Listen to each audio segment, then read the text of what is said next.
ಶಾಲಾ ಕೊಠಡಿಗಳ ಉದ್ಘಾಟನಾ ಸಮಾರಂಭ. ದಿವಂಗತರಾದ ಶ್ರೀಮತಿ ಮುನಿಲಕ್ಷ್ಮಮ್ಮ ಮತ್ತು ದಿವಂಗತ ತಾಚೇಗೌಡ ಜ್ಞಾಪಕಾರ್ಥ 2 ಶಾಲಾ ಕೊಠಡಿ ನಿರ್ಮಾಣ. ಸರ್ಕಾರಿ ಕನ್ನಡ ಹಿರಿಯ ಪ್ರಾಥಮಿಕ ಪಾಠಶಾಲೆ ಚಿರುವನಹಳ್ಳಿ ಹಳೆಯ ವಿದ್ಯಾರ್ಥಿಯಾದ ನಿವೃತ್ತ ಅಭಿಯಂತರರಾದ ಬಿಸ್ಸೇಗೌಡರವರು ಕೊಡುಗೆಯಾಗಿ 2 ಶಾಲಾ ಕೊಠಡಿ ನಿರ್ಮಾಣ ಮಾಡಿಕೊಟ್ಟಿದ್ದಾರೆ. ಕೋಲಾರ ಜಿಲ್ಲೆ ಶ್ರೀನಿವಾಸಪುರ ತಾಲೂಕು ನಂಬಿಹಳ್ಳಿ ಗ್ರಾಮ ಪಂಚಾಯಿತಿಯ ಚಿರುವನಹಳ್ಳಿ ಗ್ರಾಮದಲ್ಲಿ ಶ್ರೀನಿವಾಸಪುರ ಶಾಸಕರಾದ ಜಿಕೆ ವೆಂಕಟೇಶ್ವರರೆಡ್ಡಿ ಅವರು ಶಾಲಾ ಕೊಠಡಿ ಉದ್ಘಾಟನೆ ಮಾಡಿದರು. ಶಾಲಾ ಮಕ್ಕಳಿಂದ ಸಾಂಸ್ಕೃತಿಕ ಕಾರ್ಯಕ್ರಮಗಳನ್ನು ಹಮ್ಮಿಕೊಂಡಿದ್ದು ಅಂಗನವಾಡಿ ಪುಟ್ಟ ಮಕ್ಕಳ ನೃತ್ಯ ಎಲ್ಲರ ಗಮನ ಸೆಳೆಯಿತು. ಕಾರ್ಯಕ್ರಮದ ಕುರಿತು ಮಾತನಾಡಿದ ನಿವೃತ್ತ ಅಭಿಯಂತರರಾದ ಬಿಸ್ಸೇಗೌಡ, ತಾನೂಕಿನ 5 ಬಾಲ್ಯದ ವಿದ್ಯಾಭ್ಯಾಸವನ್ನು ಮುಗಿಸಿ ಹಂತ-ಹಂತವಾಗಿ ನನ್ನ ಶಿಕ್ಷಣವನ್ನು ಸರ್ಕಾರಿ ಶಾಲಾ ಕಾಲೇಜುಗಳಲ್ಲಿ ಪಡೆದುಕೊಂಡಿದ್ದು ನನ್ನ ಪುಣ್ಯ ಮತ್ತು ಹೆಮ್ಮೆ ಅನಿಸುತ್ತದೆ. ನನ್ನ ಗ್ರಾಮಕ್ಕೆ ನನ್ನ ಕೈಯಲ್ಲಿ ಆಗುವಂತಹ ಅಭಿವೃದ್ಧಿಗಳನ್ನು ಮಾಡಿಕೊಂಡು ಬರುತ್ತಿದ್ದೇನೆ.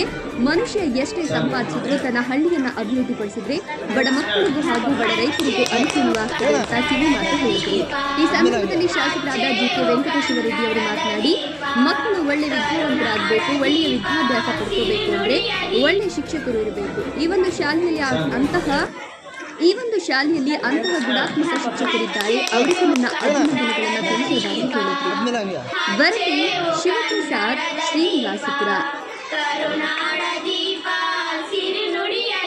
ತಾಲೂಕು ನಮ್ಮ ಕ್ಷೇತ್ರದ ಎಲ್ಲ ಸಾರ್ವಜನಿಕರು ಕೂಡ ಪಾಲನೆ ಮಾಡಬೇಕು.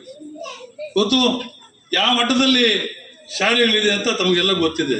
ಪ್ರತಿಯೊಂದು ಊರಲ್ಲಿ ಕೂಡ ಎಲ್ಲಿ ನೋಡಿದ್ರು ಸೋರ್ತಾ ಇದೆ. 100ಕ್ಕೆ 90% ಶಾಲೆಗಳು ಇವತ್ತು ಬಹುಶಃ ಎಲ್ಲ ಅಧಿಕಾರಿಗಳಿಗೂ ಕೂಡ ಗೊತ್ತಿದೆ, ನಮ್ಮ ಮುಖಂಡರಿಗೂ ಗೊತ್ತಿದೆ. ಅದಕ್ಕೆಲ್ಲ ನಾವೇ ಕಾರಣಕರ್ತರು. ಸರಿಯಾಗಿ ಕೆಲಸಗಳನ್ನ ತಗೊಳ್ಳೋದಿಲ್ಲ ಅವ್ರ ಹತ್ರ. ಈ ಕಾಂಟ್ರಾಕ್ಟರ್ಸು ಎಲ್ಲ ಪಕ್ಷಭೇದ ಮರೆತು ನಾನು ಹೇಳ್ತಾ ಇದ್ದೇನೆ. ಅದರಲ್ಲೇನು ಎಲ್ಲ ನಮ್ಮವರೇ.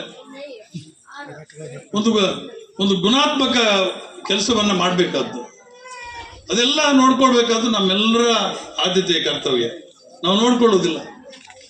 ಯಾರೋ ಮಾಡ್ತಾರೆ, ಹೋಗ್ತಾರೆ, ಸರ್ಕಾರದ ದುಡ್ಡು ಹಾಳಾಗುತ್ತೆ, ಇರಲಿ ಬಿಡಿ ಮಾಡ್ತಾರೆ ಅಂತ ಅಂದ್ಕೊಡ್ತೇವೆ. ನಮ್ಮೆಲ್ಲರ ಒಂದು ಕರ್ತವ್ಯ ಅದು. ನಿಮ್ಮೆಲ್ಲರನ್ನು ಕೂಡ ವಿಶೇಷವಾಗಿ ವಿನಂತಿ ಮಾಡ್ಕೊಡ್ತೇನೆ,